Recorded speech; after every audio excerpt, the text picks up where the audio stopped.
मुझे तलाक नहीं चाहिए। पत्नी ने ना जाने क्या किया था कि पति ने उसे एक के बाद एक कई थप्पड़ जड़ दिए। हमेशा हर सिचुएशन को शांति से हैंडल करने वाली पत्नी भी इस बार इतनी अशांत हो उठी कि उसने अपनी चप्पल ही निकालकर पति की ओर दे फेंकी।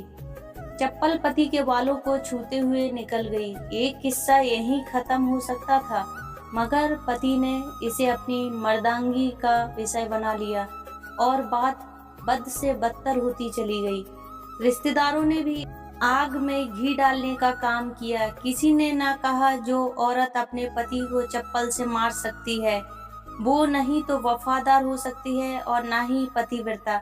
ऐसी ही औरत परिवार ही नहीं पूरे समाज पर कलंक की तरह है। बीवी के पक्ष वाले कहाँ पीछे रहने वाले थे। किसी ने कहा 21वीं सदी में भी जो स्त्री के साथ मारपीट करते हैं उन्हें तो जेल भेज देना चाहिए। तो कोई कहता जरूर उसको कोई और पसंद आ गई होगी, इसलिए अब पत्नी से मारपीट करने लगा है। बात कोर्ट तक पहुंच गई। दोनों पक्षों ने एक दूसरे के खिलाफ केस फाइल कर दिया। पति ने चरित्रहीन होने का तो पत्नी ने दहेज और शारीरिक उत्पीड़न का आरोप लगाया।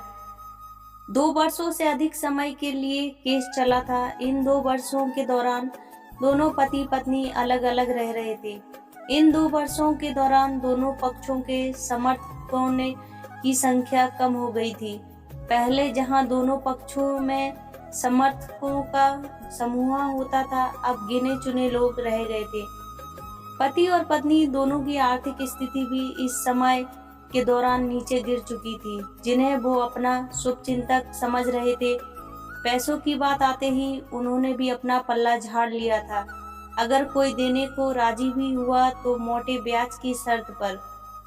आखिरकार वही हुआ जो सब चाहते थे, डाइवोर्स। हर कोई खुश था, दोनों पक्षों के रिश्तेदार, उनके माता पिता, दोनों के वकील। लेकिन 5 साल की सुखद शादी और एक सुंदर बेटी होने के बाद मिले इस डाइवोर्स से पत्नी मूक थी और पति शांत। शायद ये एक इत्तेफाक ही था कि इस खुशी को मनाने के लिए दोनों पक्ष के लोग एक ही चाय की टपरी पर बैठे आमने सामने। इत्तेफाक इसलिए क्योंकि ज्यादातर लोग जो एक दूसरे के विरोध पक्ष को सपोर्ट कर रहे थे, वे एक दूसरे को अच्छे से जानते भी नहीं थे। पति पत्नी भी इन सभी से दूर एक दूसरे के सामने मेज पर बैठे। पत्नी ने पति से कहा, अब तो खुश हो गए ना, तुम्हारे मन की जो हुई है मुबारक हो, तुम भी तो आज जीत गई हो। मुझे तलाक तो तुम्हें भी मिल गया है, कॉन्ग्रेचुलेशंस टू यू टू। पति ने कहा, तलाक को तुम जीत का प्रतीक समझते हो? पत्नी ने पूछा। पति चुप रहा। थोड़ी देर की शांति के बाद पति ने कहा, मुझे तुम्हें 5 लाख रुपए अभी और हर महीने 8,000 देने का आदेश है। अभी मेरे पास पैसे नहीं है, इसलिए हमारा मतलब मेरा जो सिटी में फ्लैट है उसे तुम्हारे नाम कर देता हूँ। पत्नी बोली, लेकिन उस फ्लैट की कीमत तो 18 लाख की है। हाँ, लेकिन हमारी बेटी तुम्हारे साथ है और आगे जाके उसके खर्चे भी बढ़ेंगे, तुम्हें थोड़ी आसानी होगी। पति ने कहा, नहीं नहीं, मुझे सिर्फ 5 लाख ही देना और तुम हर महीने 8,000 तो देने ही वाले हो, मैं मैनेज कर लूंगी। अगर 5 लाख नहीं है तब भी कोई बात नहीं। दोनों फिर से शांत हो गए। पति सोचने लगा, कितनी भोली और समझदार है ये औरत, जो कुछ समय पहले तक मेरी पत्नी थी और अब अनजान है। वही है जो कम से कम खर्चे में घर चलाती और पैसे बचाकर मेरे जन्मदिन और बर्थडे पर हमेशा मेरे लिए नए कपड़े खरीद लाती। कभी बीमारी भी हो जाती तो पैसे बचाने के लिए मुझे मालूम ना होने देती और घरेलू नुस्खों से अपना इलाज कर लेती। मगर घर में कोई और बीमार हो तो तुरंत डॉक्टर के पास लेकर जाती। मेरे ही मती मारी गई थी, मैं ही अपनी झूठी मर्दांगी के चक्कर में इतनी बड़ी गलती कर बैठा। पत्नी के दिमाग में भी उथल पुथल चल रही थी। अभी भी वैसा का वैसा ही है, पहले भी खुद से ज्यादा हमारे बारे में सोचता था और अब भी वही कर रहा है। ये आदमी है जो मुझे एक्सीडेंट से बचाने के लिए खुद मोटरसाइकिल से आगे कूद पड़ा था और अपनी उंगली तुड़वा बैठा था। पता नहीं कौन सी मनहूस घड़ी में झगड़ा कर बैठी। पति ने मौन तोड़ते हुए पूछा, अब तुम्हारे कमर का दर्द कैसा है? ज्यादा तकलीफ तो नहीं होती?